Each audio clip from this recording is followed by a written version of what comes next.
Welcome to another special edition episode of Last Week in Quantum. This is the show where we review the top news in the world of quantum computing and its impacts on the world of cybersecurity, AI, and more. I'm your host, Rebecca Krothamer, and today we have an expert in the field of quantum and AI from Accenture, the absolutely fantastic Elizabeth Green. Elizabeth has spent more than 30 years in emerging technologies, and she is currently the global head of post-quantum and space security at Accenture.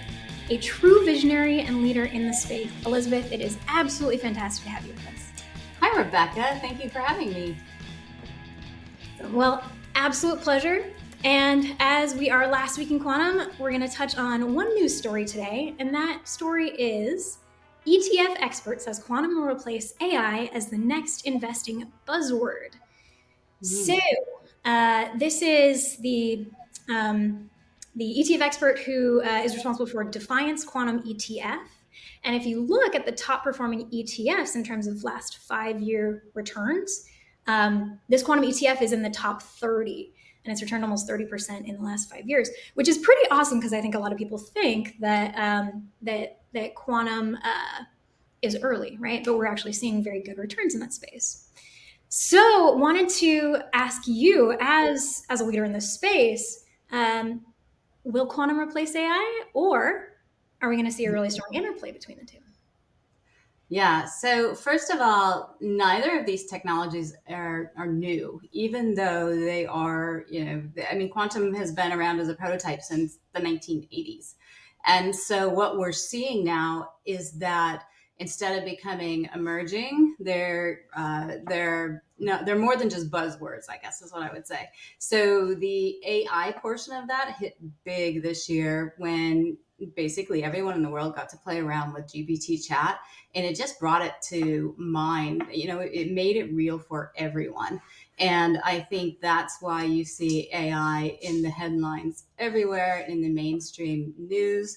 Quantum is still one of those things that seems far off. But again, the technology has been being developed for a long time. What's far off is how quickly is it going to really impact modern society? And to answer your question, I think the answer is quicker than we think. It's moving faster than anybody anticipated.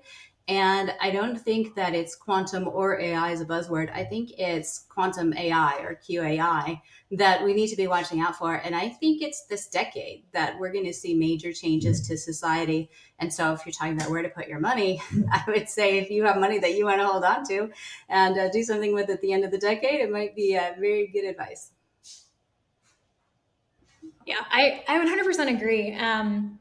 When I studied AI, and I was studying it about 10 years ago, and deep learning was starting to be this thing that people talk about, but it was still, like you couldn't really do all that much with it.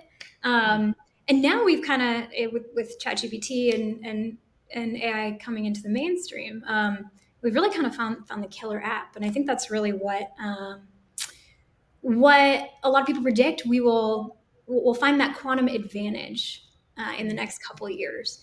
And I personally got into this space because I think that quantum is going to unlock so much of the AI that we dream about. But I think it's going to take most people by surprise, and it's cool to see that it's already showing returns, right? So it's a solid bet already. Mm-hmm.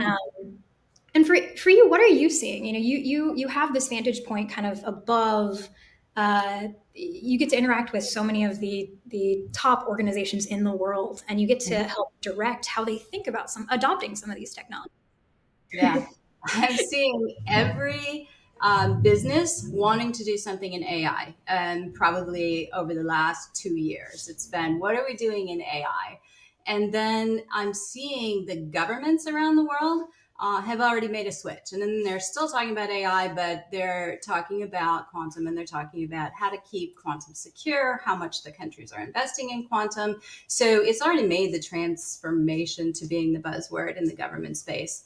I think that it's very interesting when you take a look at AI and quantum together, because the thing that's holding AI back, and I guess not a lot of people would think that AI is being held back because it's moving so quickly. There's so many use cases that are popping up that we haven't even begun to uncover yet. It's moving so fast, but what's holding it back is the compute power. And so when you put quantum computers in the mix, and all of a sudden the compute power is exponentially, better, bigger than any of us can yet imagine.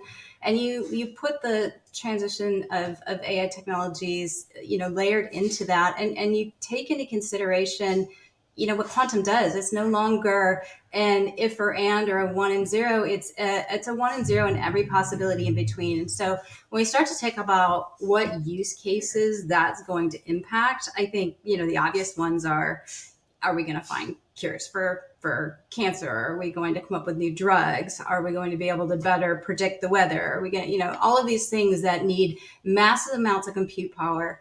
But it's hard to really imagine the societal changes, the regulatory changes, the ethical changes that it's going to take to manage these. And it's hard to imagine the good that's going to come out of it as well. I mean, it's going to be huge, but I think we're just starting to think about in what ways. Yeah, 100%. I was just speaking with the CEO of a very large organization, probably Fortune 50, and she was so she's had a quantum program in her organization for several years, so she's been thinking about this quite a bit. But she's still asking, kind of like, what should I be doing? What is actually going to matter when it comes to quantum? And I think there's so much that we're still exploring. But a lot of it comes down to, if you're exploring now, if you're doing it now, you're going to capture that IP, you're going to capture that opportunity far before the people who are playing a wait and see game. So, and we can't talk about quantum, of course, without talking about what you spend a lot of your time doing, post quantum cybersecurity, of course. And I'm particularly interested in the space side. How do you see it? How do you see the space sector adopting post quantum? Yeah, space is the wild west in all of this, and it definitely is going to be impacted. First, I would say to your CEO, there's really two places that you want to look for quantum, and one is the security side, and that has to happen now. And if you look at the governments around the world, they're advising critical infrastructure, they're advising anybody that has sensitive data that cannot be exposed.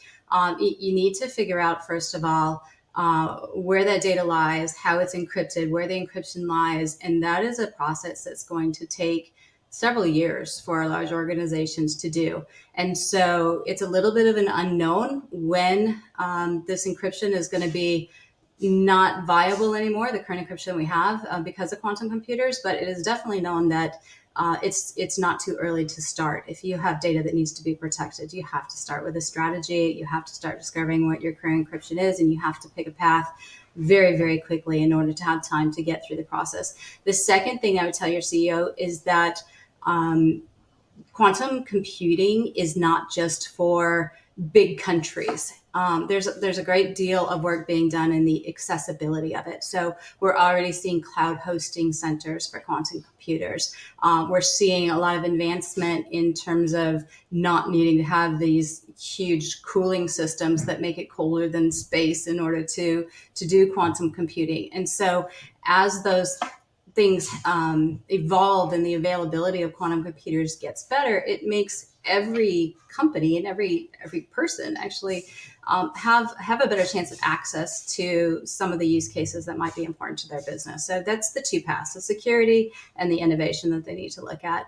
In terms of space, and I say it's the wild, wild west because there's really not a lot of regulation or security in space yet, and it's unknown. I mean, any country, any, as scary as it sounds, cartel can throw a satellite up into space and do experiments and watch what's going on in the world. And I think a lot of folks are just beginning to wrap their head around the fact that we need to do something to make sure that we're secure and that we understand who's doing what in space and that the world is going to be protected. And I learned something shocking this year is Accenture was looking at launching another satellite. And I live here in Orlando, so I can see these launches go off all the time right from my patio. But I learned that it only takes about $300,000 to put a satellite into space. Now, that doesn't mean that you've got, the great experiments or you're going to have success with anything you've done with the satellite, but that's what it costs. And so that also makes the availability of space something that it doesn't take a giant country to manage. It doesn't take a giant company to do. It really brings it down to the range of average people. I mean, I don't have $300,000 to throw into space, but average people, and not all average people will do good things with it. A lot of people, a lot of companies, a lot of countries will do great things with it. And so it's a fascinating space to watch, the space of space. It's a fascinating space. Space is a fascinating space. Fascinating. Your group gave me a stat, and I'm going to totally butcher it, Mm. but it blew my mind. You guys were saying that right now, or 2023, whatever it was, there's something like 3,000 satellites in the air, and by the end of next few years, there's going to be something like 30,000 or more, some order of magnitude plus more satellites in space, which is It's moving as fast as AI and as fast as quantum. So you can see this whole thing that it would be great to be able to have a crystal ball and predict the future. I think it would be great. I think we want to know what's going to happen. But we are just starting as humans to wrap our heads around the fact that AI is going to be able to outthink human beings. And so to think that we know what's going to happen with everyone putting something into space, we just don't know. But what we can do is pay attention and do our best to secure what we can. And I know that Accenture and Q-Secure have done some experiments together in space, which is very cool. And I expect that we'll do a lot more together. I am looking forward to it. Well, thank you so much, Elizabeth. It is always a pleasure to talk to you, and thank you for sharing what the really spectacular vision and perspective that you have in this space with everybody. You're welcome, Rebecca. So great to talk to you. And that's it for today, and see you on the next episode of Last Week in Quantum.